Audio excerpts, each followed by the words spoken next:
Last week on The Farm, we featured Joseph Sentam of Kanyoga Village, Matete Sub-County in Sembabule District, and Charles Tebasula of Gaza Village, Chesiga Sub-County in Masaka District. The two are one of the few farmers in the Greater Masaka region who are still growing bananas despite a number of challenges that has led to a steep drop in banana production in Masaka.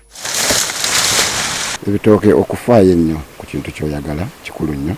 Mpologoma bamuleeta emigogo genda okugira boti nga kigwa wali musana olwaka kale ekiswankula mangu. To find out what went wrong in Masaka, we talked to Damulia Javira, an agriculture officer in the district. Banana production in Masaka unfortunately has declined, and for a number of years now we've seen output dwindling owing to a number of factors. He cites climate change as one of the factors that has contributed to the decline in matooke production in Greater Masaka.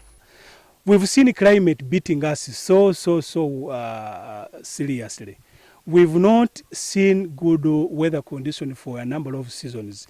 In this past season, we've seen drought stretching from May up to November. So that has impacted on banana production in Masaka. Failure to find a lasting solution to pests and diseases like banana wilt, weevils, nematodes has also contributed to the decline in banana production.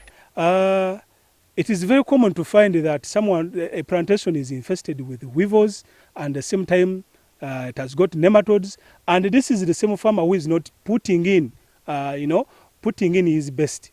We've visited different farmers in Masaka, yes, and they have a concern that you take long to visit them, and they have failed to find a solution of these pests because also you've not done enough to make sure that you have a solution. Is it true? Yes, actually I agree. It is really difficult to reach each and every farmer in Masaka here. Damudida also explains that a change in attitude among banana farmers in Masaka is also a major factor. It's like people are giving the business less and less attention. People have run away from matooke to other crops that can stand the weather conditions better. Crops like now they've gone to pineapple. But he says not all is lost, especially if farmers adopt new methods of farming, emphasizing the need to apply fertilizers and putting up a united front in fighting pests that have significantly reduced banana yields. We should develop a culture of giving it back to the land that has given you that much.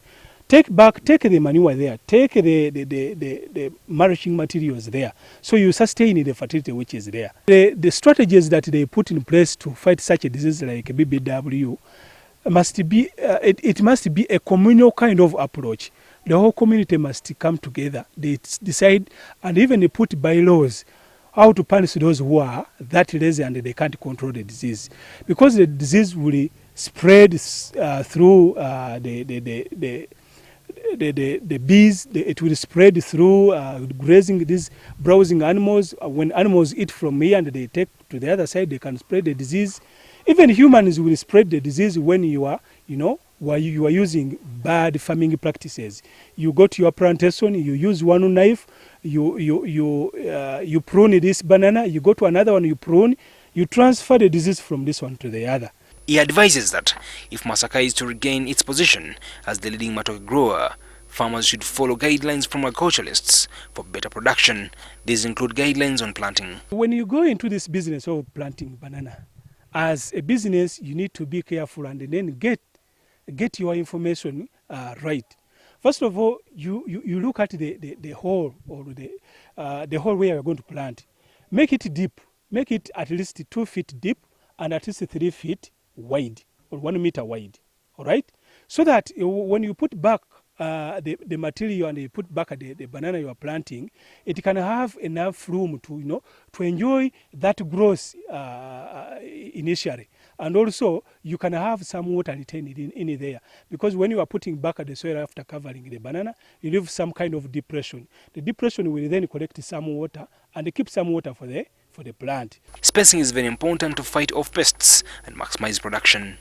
This is advisable because the plants later on they will grow big, and you will find that if the spacing is poor, they will be competing for light, and that will be a disaster, because then they will they will start to grow tall, which we call a teal rating, to make sure that they try to trap some light. and that will be bad for business.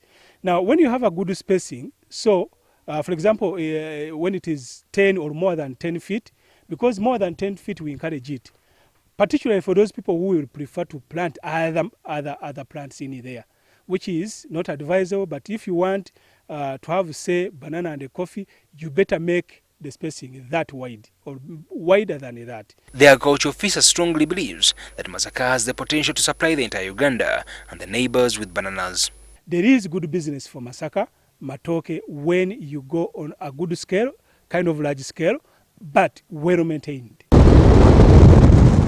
Next week, we shall feature farmers from Bara district who seem to have replaced Masaka as the main suppliers of bananas in the country. They will share stories of overcoming the challenges akin to what befell their colleagues in Masaka region. Ivan Chimuchigozi, NTV.